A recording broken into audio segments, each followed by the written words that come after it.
बच्चों अभी तक हमने जो फाइलम कंप्लीट किया उस फाइलम का नाम था सीलेंटेटा। आप सभी को पता है सीलेंटेटा की बेसिक फीचर। अब बच्चों याद करो, जब हम बेसिस ऑफ क्लासिफिकेशन पढ़ रहे थे उससे मैंने आपको बताया था कि दो पक्के दोस्त है ना, एक का नाम है सीलेंटेटा, एक का नाम है टीनोफोरा।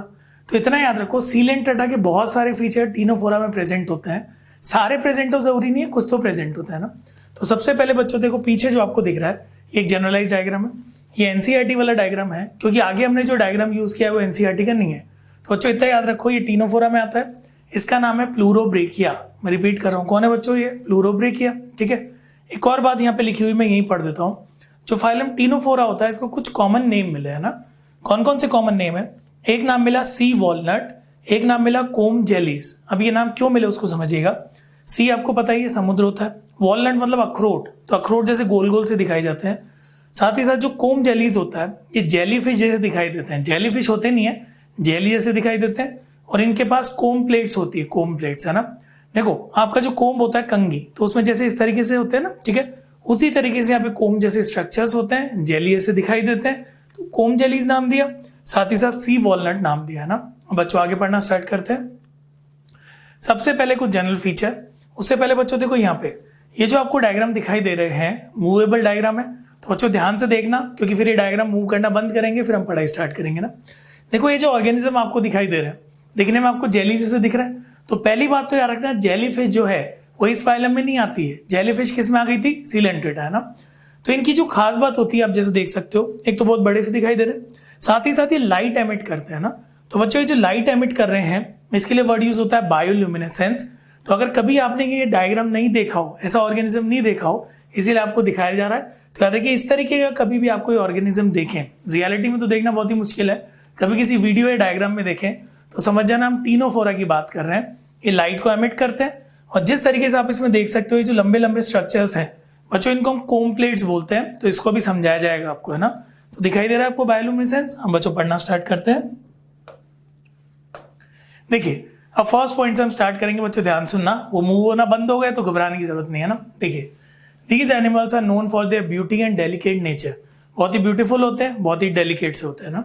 सनलाइट की अगर बात करें बच्चों, ध्यान से सुनना, देखो समझना, कॉन्सेप्चुअल है ना। देखो बायोल्यूमिनेसेंस का मतलब होता है लाइट एमिट करना, अभी हम उसकी बात नहीं कर रहे हैं ना। इन ऑर्गेनिज्म को जब सनलाइट में देखा जाता है, यानी इनके ऊपर जब लाइट पड़ती है ना, लाइट, तो लाइट को रिफ्लेक्ट करते हैं, तो उसकी वजह से क्या होता है वो देखो, in sunlight their comb plates, याद करो इनमें कोम प्लेट्स प्रेजेंट होती है, मैंने बताया था कोम जेलीज है ना। तो in sunlight their comb plates give the effect of a rainbow, यानी इनकी कोम प्लेट रेनबो की तरह चमकती है, तो उसको बायोल्यूमिनेसेंस नहीं मानना है, वो तो सिर्फ लाइट को रिफ्लेक्ट कर रहा है, तो बहुत ही ब्यूटीफुल दिखाई देते हैं ना। तो याद रहेगा बच्चों। Next, the animals of this phylum are known as sea gooseberries. बच्चों एक और नाम आ गया एक्स्ट्रा, गूसबेरी मतलब आंवला होता है, तो गोल सा दिखाई देता है ना। कोम जेली आपको पता ही है, सी वॉलनट आपको पता है, तो कुछ जनरल नाम यहाँ पे समझा रखे हैं बच्चों, नाम याद रखिए। आगे बढ़ते हैं। देखो बॉडी फॉर्म में भी स्फेरिकल हो सकते हैं, सिलेंड्रिकल हो सकते हैं, पीयर शेप्ड हो सकते हैं ना। तो ये जनरल बातें हैं, देखो इन पे डायरेक्ट क्वेश्चन बनना बहुत ही मुश्किल है, मगर ये बातें आपको पता होनी चाहिए इंट्रोडक्शन के लिए ना। और देखिए इधर एनिमल्स आर एक्सक्लूसिवली मैराइन। बच्चों याद रखना, कभी कभी पूछा जा सकता है, तो कौन कौन से एक्सक्लूसिवली मैराइन है वो हम आगे देखते जाएंगे। तो याद रखिए एक्सक्लूसिवली मैराइन यानी सिर्फ और सिर्फ किस में मिलते हैं? समुद्र में मिलते हैं, सी में मिलते हैं ना, तो याद रहेगा। अब आगे एक इंपॉर्टेंट प्रॉपर्टी, देखो यहाँ जो लिखा हुआ था वो सनलाइट में रेनबो का इफेक्ट दे रहे थे, वो अलग चीज थी है ना। यहाँ पे अगर बात करें तो ये खुद लाइट को एमिट करते हैं, जैसे आप यहाँ देख सकते हो ना, लाइट को एमिट कर रहे हैं। लाइट को एमिट कैसे किया जाता है वो हमें नहीं पढ़ना है, कुछ एंजाइम्स वगैरह होते हैं, तो क्योंकि ये लाइट को एमिट करते हैं इस फिनोमिना को हम बायोल्यूमिनेसेंस कहते हैं। तो बच्चों याद रखना, बायोल्यूमिनेसेंस इनकी प्रॉपर्टी है, इंपॉर्टेंट है, याद रहेगा। तो इस पूरे के अंदर बहुत ज्यादा कुछ इंपॉर्टेंस है नहीं, बस बेसिक याद रखो। कोम प्लेट्स प्रेजेंट होती है, क्या करती है आगे बता दिया जाएगा। इनके नाम याद रखो, कोम जेली या सी वॉलनट, हो सके तो सी गूसबेरीज भी याद कर सकते हो। देखो जो एनसीईआरटी में रखे हैं ना उन पे कॉन्सेंट्रेट करना है। नेक्स्ट बॉडी फॉर्म बहुत ज्यादा इंपॉर्टेंट नहीं है, एक्सक्लूसिवली मैराइन आपको याद रखना है बच्चों। उसके अलावा बायोल्यूमिनेसेंस इज वेल मार्क्ड, तो ये इंपॉर्टेंट पॉइंट है, आप सभी को याद होना जरूरी है। डायग्राम आप ऑलरेडी देख चुके हो, अब आगे बढ़ते हैं। बिल्कुल बेसिक फीचर, छोटा सा फाइलम आप याद करो, माइनर फाइलम होता है क्योंकि number of species are less. देखिए नेक्स्ट जो दिखाई देता है रेडियल सिमेट्री, याद करो दो पक्के दोस्त है सीलेंट्रेटा टीनोफोरा, दोनों में सिमेट्री कैसी? रेडियल। टिश्यू ग्रेड दोनों में दिखाई दे रहा है। उसके अलावा डिप्लोब्लास्टिक, दो जर्म लेयर, वो डायग्राम दोबारा दे दिया गया। बाहर एक्टोडर्म है, अंदर एंडोडर्म है, बीच में कौन है, मीजोग्लिया। क्योंकि हम इसका कट सेक्शन नहीं पढ़ेंगे बच्चों, है ना, ये जनरलाइज याद रखना है। तो ये सारे फीचर हम ऑलरेडी किस में पढ़ चुके हैं, सीलेंट्रेटा, तो इसमें कुछ है नहीं। याद रखिए radial symmetry, tissue grade, diploblastic, और ये आपको डायग्राम दिखाई दे रहा है ना। ठीक है बच्चों, आगे बढ़े, सिंपल है। अब देखो कुछ कैरेक्टरिस्टिक फीचर, ऐसे फीचर जिन पे डायरेक्ट क्वेश्चन आ सकता है और जिसको पढ़ते ही आपको तुरंत याद आना चाहिए कौन सा फाइलम है। जैसे याद करो निडेरिया, निडोब्लास्ट, तुरंत याद आ रहा था। उसी तरीके से कॉलर सेल, तुरंत याद आ रहा था पॉरीफेरा। तो इसके कुछ फीचर्स है, उनको देखते हैं ना। लोकोमोशन, याद रखना इनमें लोकोमोशन किससे होता है, takes place by presence of 8 ciliary comb plates. 8 ciliary comb plates बच्चों, ये आपको याद रखना है। कोम प्लेट जो होती है ना, वो नंबर में कितनी होती है, 8। ये आपको दिखाई दे रही है, ये देखो व्हाइट कलर की है ना। शुरुआत वाला डायग्राम याद करो, उसमें से काउंट करना, कोम प्लेट्स आपको 8 दिखाई देगी ना। तो बच्चों ये जो आपको दिखाई दे रही है, इनका नाम कोम प्लेट्स होता है। एनसीईआरटी के डायग्राम में काउंट करोगे तो आपको 8 दिखाई देगी, है ना। साथ में इनमें सीलिया प्रेजेंट होते हैं, तो सीलिएटेड कोम प्लेट्स होती है। कभी भी आपसे पूछा जाए सीलिएटेड कोम प्लेट किसका कैरेक्टरिस्टिक है, तो बच्चों याद रखो किसका कैरेक्टरिस्टिक होगा, टीनोफोरा। एक और बात, ये करती क्या है, तो याद रखिए क्या करती है बच्चों, लोकोमोशन। तो सिंपल सा कॉन्सेप्ट याद रखना है, परेशान होने की बात नहीं है। अब इधर देखिए, है ना, यहाँ पे कुछ फीचर देखो। हम क्या करते हैं, थोड़ा सा इसको सीलेंट्रेटा से कंपेयर करते हैं ना। बच्चों डायरेक्शन याद करो, सीलेंट्रेटा में एक्स्ट्रा और इंट्रा था, इसमें भी देख लो डायरेक्शन कैसा है, चेक करो, extra cellular plus intra cellular. तो ऑलमोस्ट वैसा ही है, कोई दिक्कत की बात तो नहीं है, सिंपल है ना। Skeletal, excretory and respiratory system are absent. तो बच्चों याद करो, अभी तक तो टिश्यू ग्रेड ही चल रहा है ना, तो सिस्टम एब्सेंट है, कोई बड़ी बात नहीं है। डायरेक्ट क्वेश्चन बनने के चांस बहुत कम है। तो इस पूरे फेज पे इंपॉर्टेंट चीजें क्या है, 8 ciliary comb plate which helps in locomotion, याद रखना है। कोम प्लेट आपको दिखाई दे रही है, एनसीईआरटी वाले डायग्राम में काउंट करना, 8 दिखाई देगी। डायरेक्शन होता है वो एक्स्ट्रा प्लस इंट्रा सेलुलर होता है, सिमिलर टू सीलेंट्रेटा। क्लियर है बच्चों, आगे बढ़ते हैं। अब देखो जो इंपॉर्टेंट पॉइंट है मैं आपको अलग से मार्क कर दूंगा, बाकी रीड आउट हम पूरा करेंगे ना। कार्निवोरस होते हैं, ठीक है। A pair of long solid tentacles are present. Tentacles वहां भी थे, यहां भी है ना, तो टेंटिकल्स तो है। अब देखो डिफरेंस देखो, इन प्लेस ऑफ निमेटोब्लास्ट, यहाँ पे निमेटोब्लास्ट नहीं होते, तभी तो देखो उनके पास निडोब्लास्ट थे, इसलिए उनको निडेरियंस कहते थे। इनके पास नहीं होते तो ए निडेरियंस बन जाते हैं ना, याद रखना, ए लग जाता है, ए मतलब absent. In place of nematoblast special types of cells are present on tentacles. कहाँ होते हैं, टेंटिकल्स। और बच्चों इनका नाम याद रखना, क्या नाम है, लासो सेल्स, ठीक है। तो वहां पर आपको पता है क्या थे, यहाँ पर उनकी जगह क्या है, लासो सेल। और इन लासो सेल को बच्चों क्या नाम दिया गया, कोलोब्लास्ट। तो आपको कोलोब्लास्ट वर्ड याद रखना है। लासो सेल किस में हेल्प करते हैं, कैप्चरिंग द प्रे। देखो वहां पे हमने नीडोब्लास्ट में बहुत सारे फंक्शन पढ़े थे, क्यों, क्योंकि एनसीईआरटी में दिया हुआ था ना, ये सब एनसीईआरटी में है नहीं। तो आपको सिंपल से याद रखना है, लासो सेल कोलोब्लास्ट करते हैं, they help in capturing the prey. तो सिंपल सा कॉन्सेप्ट याद रखिए बच्चों, ध्यान रहेगा। आगे बढ़ते हैं। ये जितने भी फीचर है ना, देखो मैं एक एक करके इनको पढ़ दूंगा, इनमें समझाने में कुछ है नहीं। बेस्ट इनका तरीका क्या होता है बच्चों, एक पेज लो, फाइलम के नाम लिखो, उसके आगे जो फीचर है ना, इन फीचर को हर फाइलम के साथ लिखते जाओ, है ना। सिर्फ और सिर्फ जो एनसीईआरटी में दे रखे हैं उसी से रिवाइज होगा, तो कंपेयर करते हुए इनको पढ़ना है आपको, है ना, ठीक है। देखिएगा, reproduction takes place only by sexual mean. याद करो अभी तक ए सेक्सुअल भी होता था और सेक्सुअल भी होता था, मगर यहां पर सिर्फ और सिर्फ किसके थ्रू हो रहा है, सेक्सुअल मीन से हो रहा है ना, याद रहेगा। Next, sexes are not separate. तो सेक्सेस सेपरेट नहीं है तो हर्माफ्रोडाइट बोलेंगे इनको, है ना, ठीक है। Fertilization is external. जितने भी फाइलम उनका नाम लिखो, सबके आगे फर्टिलाइजेशन लिखो। एनसीईआरटी में जिस जिसका फर्टिलाइजेशन दे रखा है उसको उस टेबल में लिखो, वहां से आपको याद करना है। इसमें कुछ समझने का नहीं है तो है, तो ये लर्न करना पड़ेगा। फर्टिलाइजेशन इज एक्सटर्नल, ठीक है। Development is of indirect type, और इतने तो आप समझदार हो। इनडायरेक्ट है तो मतलब क्या प्रेजेंट होगा, लार्वा। तो देखो life cycle involves a free living cydippid larval stage. तो बच्चों हो सके तो ये साइडिपिड याद रखना, एनसीईआरटी में दिया हुआ नहीं है, बहुत परेशान नहीं होना है, फिर भी हो सके तो याद रखिए साइडिपिड लार्वा। उसी तरीके से जब अपना मॉड्यूल पढ़ोगे तो हो सकता है और किसी फाइलम के लार्वा भी आपको मिल जाए, तो बहुत ज्यादा इंपॉर्टेंट नहीं है तो आप छोड़ सकते हो, याद हो जाए तो अच्छी बात है। एनसीईआरटी में जो है वो अच्छे से याद होना बहुत ही जरूरी है। तो बच्चों यहां तक आप सभी को क्लियर है, साइड इफेक्ट तक। अब हम आगे बढ़ते हैं। इतना सा फाइलम है ना, आप खुद सोच रहे होंगे सर ये तो शुरू होते ही खत्म हो गया। तो बच्चों इसमें ज्यादा कुछ है नहीं, थोड़ा बहुत आपको सीलेंट्रेटा से कंपेयर करना है। मेन फीचर है सीलिएटेड कोम प्लेट, याद रखो किस में हेल्प करती है, लोकोमोशन। लासो सेल याद कर लो, कोम जेली याद कर लो, सी वॉलनट। तो मेन फीचर आपको याद रखना है। बायोल्यूमिनेसेंस कैरेक्टरिस्टिक होता है, डाइजेशन इसमें और सिलेंट्रेटा में सेम था, एक्स्ट्रा सेलुलर प्लस इंट्रासेलुलर, तो मेन फीचर याद करो, फाइलम खत्म भी हो जाएगा ना, ठीक है। उसके अलावा फर्टिलाइजेशन और ओनली सेक्सुअल रिप्रोडक्शन ये आपको पता है ना। देखिए इधर देखो एनसीईआरटी का डायग्राम ने शुरू में दे दिया था, दोबारा देने की जरूरत नहीं है। तो ये जो आपको दिखाई दे रहा है दिस इज टीनोप्लाना, और ये जो दिखाई दे रहा है प्लूरोब्रेकिया, एनसीईआरटी में प्लूरोब्रेकिया आपको मिलेगा, ठीक है। इसमें कुछ है नहीं, डायग्राम याद रखिए। नेक्स्ट आपके मॉड्यूल या स्टडी मटेरियल में कुछ नाम और है तो आपको बताया हुआ है। ये बिरो है, स्विमिंग आई ऑफ कैट इसको बोलते हैं, ये सेस्टम है, वीनसेस गर्डल इसको बोलते हैं ना। तो जो सिंपल सा फाइलम है, यहाँ तक आप अच्छे से रिवाइज कीजिए, फिर अगले लेक्चर में हम इसके आगे बढ़ेंगे ना। बच्चों अभी तक हम जो फाइलम पढ़ चुके हैं, एक बार उन फाइलम के मैं नाम आपको याद दिलाता हूँ। सबसे पहले हमने पढ़ा पॉरीफेरा, पॉरीफेरा के बाद हमने पढ़ा सीलेंटेटा, फिर हमने पढ़ा टीनोफोरा, तो ये हम पढ़ चुके हैं। बच्चों देखो इस लेक्चर के अंदर आपको जो पढ़ना है, सबसे पहले हम शुरुआत करेंगे प्लेटीहेल्मिन्थिस से। मगर सबसे इंपॉर्टेंट आपको एक तो बेसिस ऑफ क्लासिफिकेशन अच्छे से याद होना चाहिए। देखो समझ में आना बहुत बढ़िया बात है, मगर ये एक ऐसा टॉपिक है जिसमें आपको लर्न भी करना पड़ेगा, है ना। तो बच्चों लर्न भी करना पड़ेगा। और एक और छोटी सी चीज़ याद रखिएगा, अभी तक जितने फाइलम पढ़ लिए उनके एग्जाम्पल आपको अच्छे से याद होने चाहिए और कुछ इंपॉर्टेंट फीचर भी याद होना जरूरी है, ठीक है। अब हम जो पढ़ना स्टार्ट करेंगे उसका नाम है प्लेटीहेल्मिन्थिस। बच्चों इतने याद करो, प्लेटीहेल्मिन्थिस में वर्म्स आते हैं ना। इसका मतलब क्या होता है, प्लेटी मतलब होता है फ्लैट और हेलमिन्थ मतलब होता है वर्म। तो ऐसे वर्म जो फ्लैट होते हैं ना, फ्लैट चपटे होते हैं, चपटे, उनको हम कहते हैं प्लेटीहेल्मिन्थिस यानी फ्लैट वर्म। इनको याद करने का आसान तरीका, तुम्हारा कॉपी का पेज है, उस पेज को ऐसे पकड़ो, उस पेज को सामने से देखोगे तो तुम्हें बड़ा सा दिखाई देगा, पीछे से भी। मगर उसी पेज को साइड से देखोगे तो एकदम चपटा सा दिखाई देगा, ऐसा। उसी तरीके से टेप होती है ना बच्चों, टेप का रोल होता है, तो रोल ऐसे खोल लो, टेप कैसी चपटी सी दिखाई देती है। पत्ती होती है पत्ती, तो इन सारी चीजों को रिजेंबल करते हैं, इनको हम प्लेटीहेल्मिन्थिस यानी फ्लैट वर्म कहते हैं। अब हम पढ़ना स्टार्ट करेंगे। एक छोटी सी बात और याद दिलाता हूँ बच्चों, याद करो जैसे ही हमने सीलेंटेटा और टीनोफोरा पढ़ा था और हम प्लेटीहेल्मिन्थिस पे आए थे, बहुत सारी चीजें चेंज हुई थी यहाँ से, है ना। तो कुछ ये चेंज होगी, क्या चेंज होगी वो देखते हैं। सबसे पहली बात तो वर्म होते हैं, आपको पता है। तो इनकी जो स्टडी होती है, स्टडी को हम क्या कहते हैं, हेल्मिन्थोलॉजी।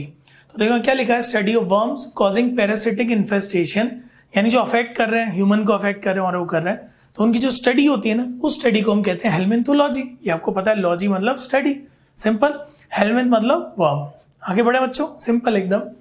नेक्स्ट हमें जो पढ़ना है, देखो ये मैं आपको पहले ही समझा चुका हूँ, डॉर्सो वेंट्रली फ्लैटेंड बॉडी। देखो ऐसे अगर आपने सीधा रखा हुआ है, पीछे वाला पार्ट डॉर्सल, आगे वाला वेंट्रल, तो वेंट्रल और डॉर्सल से किसी ने चपटा कर दिया, रोड रोलर होता है उसके नीचे से चपटा कर दिया गया, तो ऐसी फ्लैटेंड बॉडी होती है। तो याद रखिए डॉर्सो वेंट्रली फ्लैटेंड बॉडी, इसीलिए बच्चों इनका नाम क्या होता है, फ्लैट वर्म्स। क्लियर है, आगे बढ़ते हैं। ये एक जनरलाइज डायग्राम है, देखो एकदम फ्लैट हो रखा है, फ्लैट चपटा हो रहा है, साइड से पतला सा दिख रहा है आपको, है ना, ठीक है। These are mostly endoparasite. अब ये ध्यान से सुनना है ना, ये मोस्टली एंडोपैरासाइट होते हैं। तो एक बात याद रखो, अगर ये एंडोपैरासाइट है तो जनरली इनको लोकोमोटरी ऑर्गन्स की जरूरत नहीं पड़ती है, कुछ फ्री लिविंग है उनको पड़ सकती है, वो अलग केस है। तो दीज आर मोस्टली एंडोपैरासाइट्स, ये आपको अच्छे से याद रखना है। फाउंड इन एनिमल्स इंक्लूडिंग ह्यूमंस, ठीक है। ह्यूमन बींग के अलावा देखो और क्या इंपॉर्टेंट है, few are free living also, है ना। तो देखो पैरासिटिक फॉर्म जो है वो ह्यूमन में ही मिल सकती है, दूसरे एनिमल में ही मिल सकती है, मगर सारे पैरासिटिक कोई जरूरी नहीं है। बच्चों याद रखो ये फ्री लिविंग भी हो सकते हैं, और फ्री लिविंग का एक एग्जाम्पल कौन है, प्लेनेरिया। ये प्लेनेरिया हम आगे भी डिस्कस करेंगे। तो इस पेज में क्या क्या इंपॉर्टेंट मिला, हेल्मिन्थोलॉजी, ये तो आपको पता है, डॉर्सो वेंट्रली फ्लैट होते हैं, चपटे, फ्लैट वर्म, टेप वर्म, ठीक है। इसके अलावा याद रखो एंडोपैरासाइट है, कुछ फ्री लिविंग भी हो सकते हैं। कोई पूछे कौन सा फ्री लिविंग है, तो कौन सा होगा बच्चों, प्लेनेरिया। सिंपल है, तो एक एक स्लाइड लेते जाओ, समझते जाओ, सिंपल एकदम। आगे बढ़ते हैं, कुछ जनरल फीचर है ना बच्चों। एक बात बताओ, अभी तक जो कंडीशन चल रही थी वो डिप्लोब्लास्टिक चल रही थी, याद है। तो देखो यहाँ पे कौन सी कंडीशन आ चुकी है, ट्रिप्लोब्लास्टिक, यानी तीनों जर्म लेयर बन चुकी है। क्लियर है। नेक्स्ट देखो एसीलोमेट, कुछ बोलता हूं सुनना बच्चों, है ना। एनसीईआरटी को अगर फॉलो करें तो एसीलोमेट तो स्टार्टिंग से सारी है, याद करो एनसीईआरटी की बात माने तो एसीलोमेट तो पॉरीफेरा से शुरू हो गए, ठीक है। तो पॉरीफेरा से लेकर प्लेटीहेल्मिन्थिस तक सबको एसीलोमेट बोला। फिर भी याद रखो एसीलोमेट जनरली हम जो टर्म यूज करते हैं इसके लिए ज्यादा करते हैं ना, ठीक है। तो एसीलोमेट एनिमल होते हैं। एसीलोमेट क्या होता है मैं पहले बता चुका हूं, इनमें कोई कैविटी प्रेजेंट नहीं है, सीलोम प्रेजेंट नहीं है ना। आगे बढ़े, in between various organs a solid loose mesodermal tissue called mesenchyme or parenchyma is present तो जो कैविटी होनी चाहिए थी उसकी जगह सॉलिड टिश्यू भरा हुआ है ना, इसी को समझाया हुआ है। देखो बच्चों इसको कट किया, कट करके आपकी तरफ ऐसे घुमा दिया है ना, ठीक है। सबसे बाहर से शुरू करो, ये एक्टोडर्म से डिराइव हुई है, बॉडी कवरिंग है। उसके बाद बीच में जो आपको दिख रहा था कोई ये tissue filled region from mesoderm से डिराइव हुआ है, और सबसे अंदर जो है एंडोडर्म से डिराइव हुआ है। तो डायग्राम बहुत ज़्यादा इंपॉर्टेंट नहीं है, मेन याद रखो एसिलोमेट होते हैं, ट्रिप्लोब्लास्टिक होते हैं ना, कोई भी कैविटी प्रेजेंट नहीं होती है। क्लियर है बच्चों? अब आगे बढ़ते हैं। कुछ फीचर्स, फिर से वही बात चल रही है जो हम पढ़ रहे थे। याद करो अभी तक सिमेट्री कौन सी चल रही थी। देखो एक बात बताता हूँ, अगर आपने बेसिस ऑफ क्लासिफिकेशन बहुत अच्छे से पढ़ लिया तो ये जो टॉपिक है ये तो आसानी से आपको पहले ही याद हो चुके हैं ना। तो अभी तक रेडियल सिमेट्री चल रही थी, देखो कौन सी आ गई, बायलेटरल सिमेट्री है ना। तो इस एक्सिस से आप कट करोगे तो इक्वल पार्ट में डिवाइड होगा और कहीं से नहीं होगा। तो बायलेटरल सिमेट्रिकल एनिमल्स है। ऑर्गन लेवल याद कीजिए बच्चों, मैंने कहा था ये इंपॉर्टेंट है। एनसीईआरटी में एक जगह ऑर्गन लिखा है, एक जगह ऑर्गन सिस्टम लिखा है, तो आपको प्रायोरिटी किसको देनी है, ऑर्गन। तो याद रखिएगा organ level of organization. Clear है बच्चों? तो ऑर्गन लेवल याद रखिएगा। डाउट आ सकता है सर ऑर्गन सिस्टम क्यों नहीं, क्योंकि ज्यादातर सिस्टम का फॉर्मेशन अभी हुआ नहीं है। ऑर्गन सिस्टम इसके बाद स्टार्ट होगा, एस्केलमेंथिस है ना। यहाँ शुरू करें। लोकोमोटरी ऑर्गन्स आर एब्सेंट, क्यों एब्सेंट है, क्योंकि एंडोपेरासाइट है।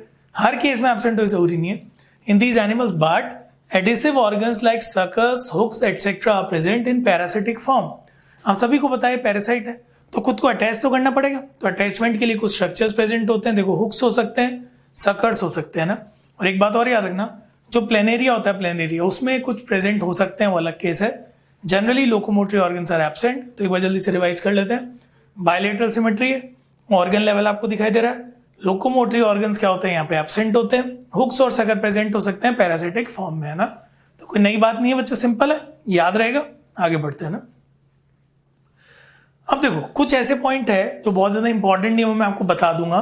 जो बहुत इंपॉर्टेंट पॉइंट है उन पे कॉन्सेंट्रेट करना, उनको याद करना है ना, ठीक है। देखो एपिडर्मिस इज समटाइम्स सीलिएटेड, कोई इस पे डायरेक्ट क्वेश्चन पूछे उसके चांस कम है, तो सीलिएटेड एपिडर्मिस होता है। ये पॉइंट थोड़ा ध्यान से पढ़ना है ना। On the wall of the parasitic animals a thick cuticle is present, this is important.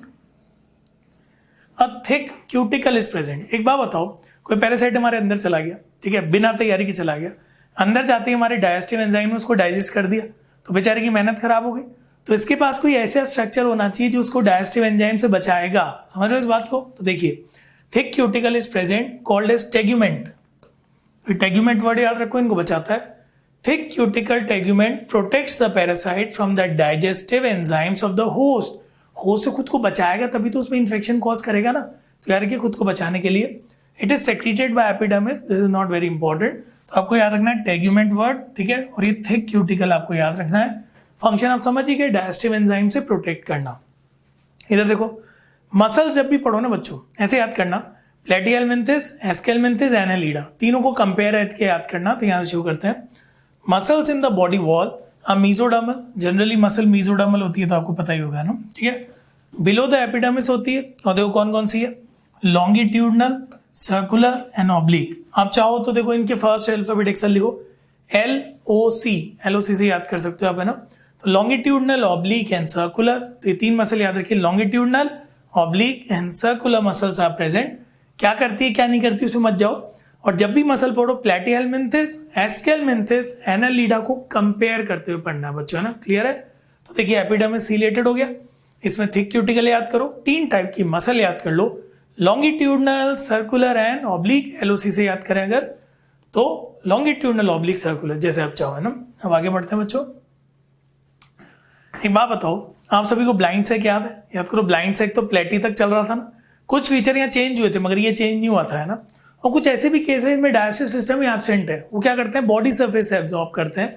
तो ऐसा कुछ समझाया हुआ है यहाँ पे, देखिएगा। Digestive tract is incomplete, that is without anus, ठीक है। देखो एक ही ओपनिंग है, वो दोनों का काम कर रही है, आप ये भी आर्ग्यू कर सकते हो, तो सिंगल ओपनिंग प्रेजेंट है। और कंप्लीटली एब्सेंट, यानी या तो ब्लाइंड सेक होगा या पूरा ही एब्सेंट होगा, है ना। टेप वन में पूरा एब्सेंट है। फिर आप सोच रहे होंगे न्यूट्रिशन कहाँ से मिलेगा, तो बच्चों याद रखो बॉडी सरफेस से मिलेगा ना। फूड इज आइदर इंजेस्टेड, देखो क्या लिखा पड़ता है, food is either ingested by mouth और some of them absorb nutrient from the host directly through the body surface. तो जिनमें सिंगल ओपनिंग है वो माउथ है, वही दोनों का काम कर रही है।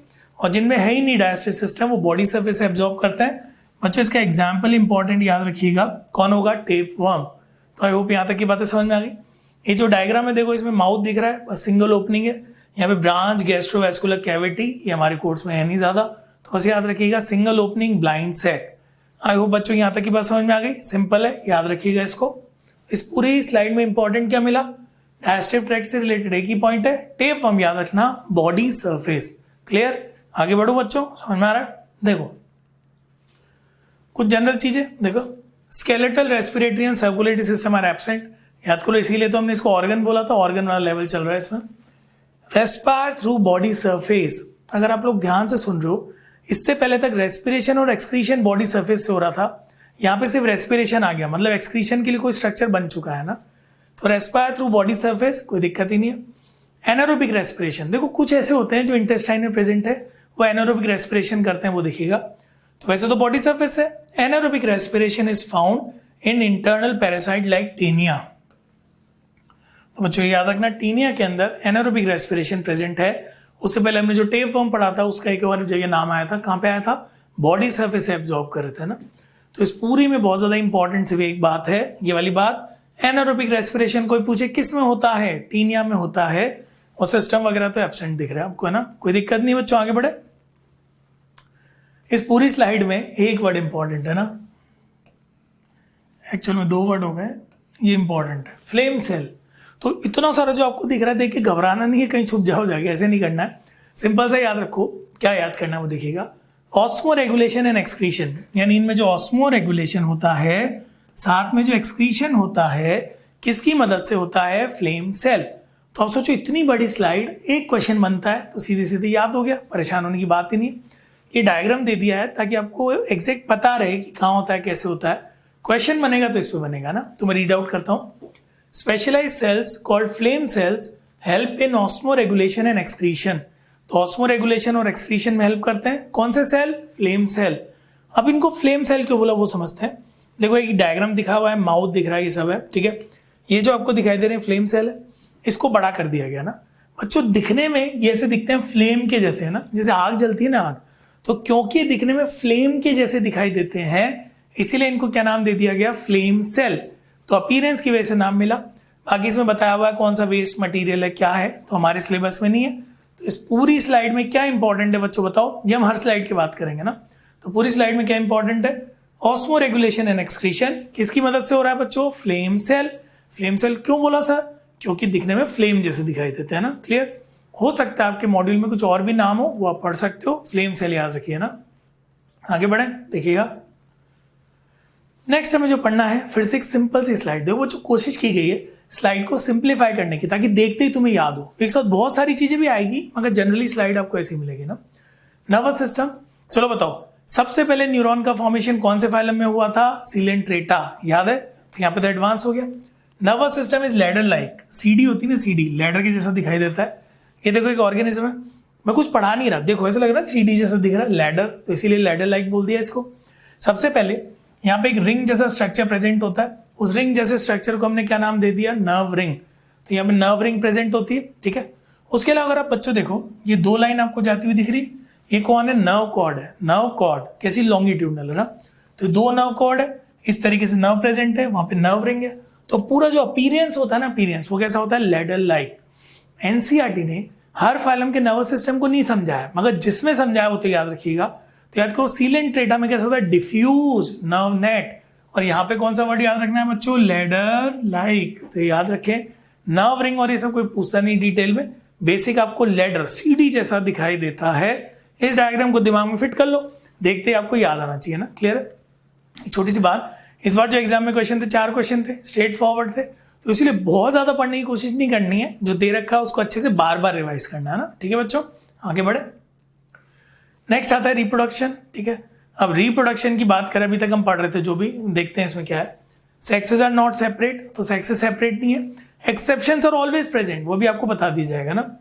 अब देखो सेक्सेस अगर सेपरेट नहीं है, उसके लिए कौन कौन सी टर्म यूज होती है वो सारी एक साथ लिखिए। बाइसेक्सुअल बोल सकते हो, हर्माफ्रोडाइट बोल सकते हो, या मोनोशियस बोल सकते हो, है ना। तो तीनों का मतलब यही है, सेक्सेस आर नॉट सेपरेट। सबसे इंपॉर्टेंट अगर कोई क्वेश्चन बनाएगा तो इस पे बना सकता है। एक्सेप्शन है ना, जो सिस्टोसोमा होता है ना, उसमें सेक्सेस सेपरेट होते हैं। आगे डायग्राम मिलेगा, मेल बड़ा सा होता है, उसकी वेंट्रल साइड पे एक गायनेकोफोरिक कैनाल होती है, उसमें फीमेल प्रेजेंट होती है। नहीं पढ़ना डिटेल, घबराओ मत, बस इतना याद रखो जनरली तो सेक्सेस सेपरेट नहीं है, सिस्टोसोमा में सेक्सेस सेपरेट है। तो this is important, exceptions are always important for question point of view, है ना, clear. Reproductive system is complex and well developed, ये हमारे डिटेल कोर्स में नहीं है। ये आपको दिख रहा है, ये एक इंडिविजुअल स्ट्रक्चर, देखो ये एक इंडिविजुअल स्ट्रक्चर, इस इंडिविजुअल स्ट्रक्चर को अलग कर लिया। इस एक स्ट्रक्चर को हम प्रोग्लॉटिड कहते हैं। क्या कहते हैं बच्चों? प्रोग्लॉटिड। तो उसमें ओवरी टेस्टिस आपको दिखाई दे रही है, दोनों एक साथ ही प्रेजेंट है ना, इसीलिए सेक्स इज नॉट सेपरेटिज्म। तो याद रखिएगा बच्चों, इसमें इंपॉर्टेंट ये सिस्टोसोमा इंपॉर्टेंट हो सकता है, इसको याद रखेंगे, जनरलाइज आप पढ़ सकते हैं ना, ठीक है, क्लियर। आगे बढ़े। अब मैंने बताया था फर्टिलाइजेशन और ये सारी चीजें एक चार्ट बना के याद करनी पड़ेगी आपको, है ना। तो देखो फर्टिलाइजेशन इंटरनल होती है, सेल्फ और क्रॉस, ठीक है, तो ये इसमें डिटेल में जाने की जरूरत नहीं है। Development is through many larval stages. बच्चों बताओ, क्योंकि इसमें लार्वल स्टेजेस है तो बताओ डेवलपमेंट डायरेक्ट होगा या इनडायरेक्ट होगा? तो क्या जवाब है? इनडायरेक्ट, है ना। और लार्वल स्टेज भी एक नहीं होती है, बहुत सारी होती है, तो many larval stages are present and development is indirect, ठीक है। एग्जाम्पल, अब बच्चों ध्यान से सुनना, मैं एग्जाम्पल पे आ चुके हैं, धीरे धीरे बताऊंगा कि ये डिटेल नहीं याद रहे, घबराओ मत, एनसीईआरटी में जितना दे रखा है वो तो याद रहेगा ना। तो देखो सबसे पहला एग्जाम्पल बच्चों कौन है? प्लेनेरिया। तो प्लेनेरिया आपको याद रखना है, रहेगा याद, है ना। पहले इसको डुगेसिया भी नाम लिखा हुआ था कई मॉड्यूल में, अभी प्लेनेरिया लिखा हुआ है, ठीक है। इधर देखो सबसे इंपॉर्टेंट इसका फर्स्ट पॉइंट है, पोजेस हाई रीजनरेशन कैपेसिटी, यानी इनकी जो रीजनरेशन कैपेसिटी होती है बहुत ही हाई होती है। कट कर दिया फिर से नया ऑर्गेनिज्म बनाएगा, तो regeneration capacity is very high, this is given as NCERT, है ना। तो एनसीईआरटी में दिया हुआ है। फाउंड इन फ्रेश वाटर, बहुत इंपॉर्टेंट, नहीं आप समझ गए होंगे। नॉक्टर्नल आपको पता है, कैनिबलिक मतलब खुद की स्पीशीज के ऑर्गेनिज्म को खा जाते हैं, कैनिबलिस्ट शो करते हैं। स्लो क्रीपिंग ओमनिवोरस, इसमें कोई ज्यादा इंपॉर्टेंट नहीं है। फेरिंग्स कैन बी इवर्टेड, यानी इनका जो फेरिंग्स होता है वो बाहर निकाल लेते हैं, फेरिंग्स बाहर आ जाता है, तो फेरिंग्स कैन बी इवर्टेड, ये सारी बात है। ये जो डायग्राम दिख रहा है हमने जनरलाइज पहले भी यूज किया था बच्चों, याद रखो दिस इज प्लेनेरिया। इंपॉर्टेंट बताओ क्या याद रखना है? हाई रीजनरेशन कैपेसिटी, यानी रीजनरेशन कैपेसिटी बहुत ही ज्यादा होती है। एक और जगह इसका नाम आया था, दिस इज फ्री लिविंग, है ना, तो फ्री लिविंग याद रखिएगा। एक चीज और बताऊं, ये जो आपको दिखाई दे रहा है ना, ये आइस स्पॉट है, एक्चुअल में आइस का फॉर्मेशन नहीं हुआ अभी तक, है ना। ये जो स्पॉट है लाइट के लिए थोड़े सेंसिटिव है, तो आइस स्पॉट इनको नाम दिया जा सकता है, याद रहेगा बच्चों। तो प्लेनेरिया याद रखिए ना, क्लियर है। आगे बढ़ते हैं। फैसियोला हिपैटिका, एनसीईआरटी ने सिर्फ नाम देके छोड़ा है, आपका स्टडी मटेरियल जो मॉड्यूल है उसके अंदर थोड़ा समझाया हुआ है, तो उसको लेके बहुत ज्यादा परेशान नहीं होना। अगर आपके टाइम है, आप एक्स्ट्रा पढ़ना चाहते हो तो पढ़ लेना, मिनिमम आपको नाम याद होने चाहिए और फाइलम याद होना चाहिए ना, ठीक है बच्चों। दिक्कत ही होती है हम डिटेल पढ़ रहे हैं, बाद में ये भूल गए फाइलम कौन सा था, तो ऐसा नहीं होना चाहिए ना। तो देखो फैसियोला हिपैटिका, लिवर फ्लूक कहते हैं इसको, है ना। ये इसका डायग्राम आपको मिल जाएगा। कौन सी डिजीज कॉज करती है? देखो एक डिजीज का नाम है लिवर रॉट या फिर सिरोसिस। सिरोसिस मतलब कोई भी जो ऑर्गन है वहां फाइब्रस टिश्यू डिपॉजिट होने लगता है ना, ठीक है। याद क्या क्या करना है अगर करना चाहो तो? प्राइमरी होस्ट कौन होता है? शीप या गोट होता है, ये एंडोपैरासाइट और बाइल डक्ट है। सेकेंडरी होस्ट कौन है? Garden snail. देखो ट्रिक ये है, गार्डन स्नेल जहां भी आएगा ना सेकेंडरी होस्ट आएगा। इसके नाम लिखे हुए हैं प्लेनोर्बिस लिम्निया, ठीक है। अब बच्चों इधर देखो, इसकी बहुत सारी लार्वल स्टेजेस है ना, आपको इस समय याद क्या करना है? अगर हो सके तो ये लार्वल स्टेजेस याद कर लो। गलती से नाम लिखे हुए आ जाए, किस में होती है? तो फैसियोला हिपैटिका में होती है ना। तो देखिए लार्वा कौन से? मेरासीडियम, स्पोरोसिस्ट, रेडिया, सर्केरिया, मेटासर्केरिया ना। अगर आपने इसको सीक्वेंस में लिखा है तो इससे फायदा पता है क्या होगा?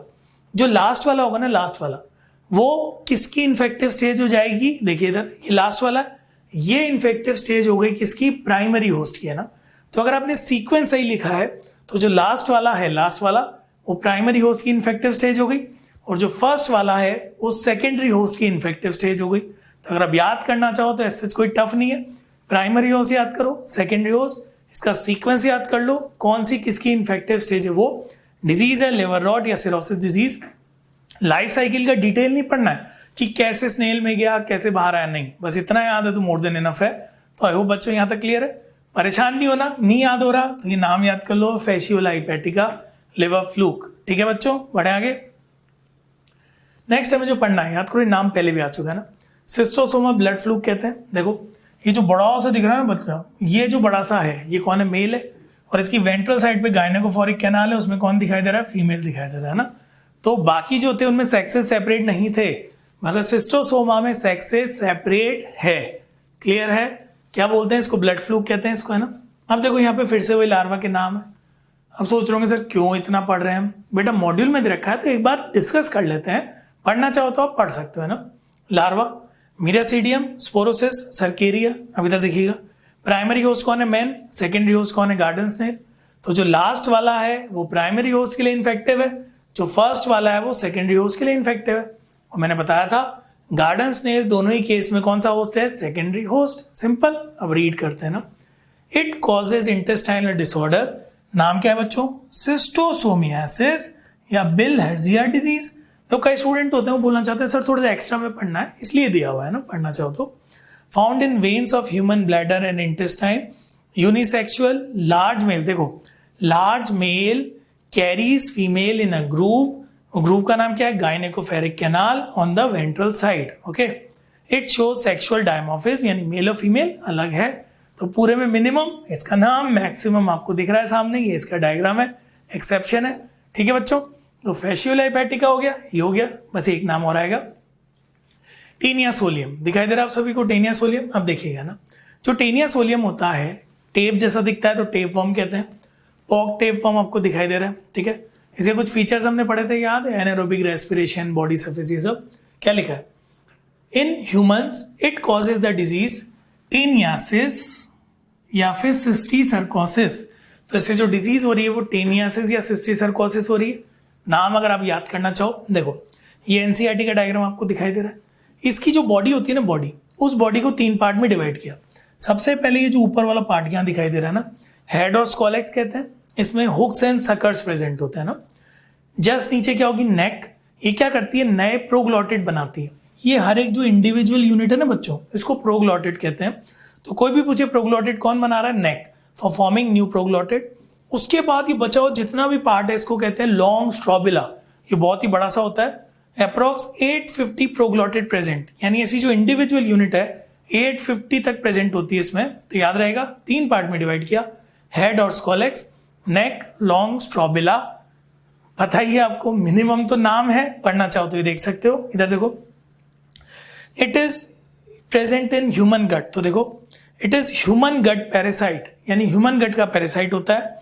इन्फेक्शन क्यों होता है वो देखिएगा, infection due to eating uncooked pork, यानी जो पोर्क होता है ना, क्या होता है? पोर्क, पिग का जो मीट होता है उसको पोर्क कहते हैं। तो याद रखिएगा उसको प्रॉपर्ली कुक नहीं किया, वो पहले से इससे इन्फेक्टेड है तो हो सकता है। हर्माफ्रोडाइट होता है, सेल्फ फर्टिलाइजेशन होता है। तो ये सारी बातें थोड़ा बहुत इसमें और डिस्कस करेंगे। तो इस पूरी स्लाइड के अंदर जो मिनिमम बच्चों आपको याद करना है ना, देखो होता क्या है, अभी तो आप पूरा पढ़ लोगे ना, लास्ट तक पहुंचते पहुंचते सोचो इतना सारा हो जाता है, तो उस समय तो नाम भी याद आ जाए तो बहुत बड़ी बात है, और ये भी याद आना चाहिए फाइलम कौन सा है ना, तो याद रखना। ये देखो बच्चों थोड़ा और समझा रखा है उसको, क्योंकि वो डायग्राम बहुत ही माइन्यूट सा था। ये जो दिखाई दे रहा है, देखो ये पार्ट, ये सकर है, ये हुक्स है, हेड वाला पार्ट दिखाया हुआ है यहाँ पे, है ना। ये स्कॉलेक्स कैसे अटैच होता है, इन सब में मत जाओ। ये देखो, ये जो हर एक इंडिविजुअल यूनिट है इसको क्या कहते हैं? प्रोग्लॉटिड कहते हैं। ये एक प्रोग्लॉटिड को बाहर निकाल दिया ना। तो सिंपल सा कॉन्सेप्ट याद रखेंगे, कुछ कुछ लिखा हुआ है वो देखते हैं। तो हेड याद रखो, उसके नेक याद रखो, लास्ट में स्ट्रॉबिला याद रखिएगा। ये इसके डायग्राम है। इंडिविजुअल परेशान नहीं होना सर ये जेनाइटल पोर क्या होता है, सर ये कैसे अटैच हो गया, नहीं, बस बेसिक है ना। अभी एक बार इसकी स्टेजेस रीड कर लेते हैं। लार्वा ऑफ टीनिया जो आपको मॉड्यूल में मिलेगा, ऑन्कोस्फेयर, हेक्साकेन, ब्लैडर वर्म, सिस्टिसर्कस, है ना। देखो बच्चों एक बात याद रखना, ब्लैडर वर्म, सिस्टिसर्कस वैसे तो एक ही है, मगर स्टडी मटेरियल में अलग अलग दिया हुआ है। तो ऑन्कोस्फेयर, हेक्साकेन, ब्लैडर वर्म, सिस्टिसर्कस, ज्यादा से ज्यादा कोई इनका नाम दे देगा और आपसे पूछेगा किसके हैं, तो याद रखिए टीनिया के, है ना।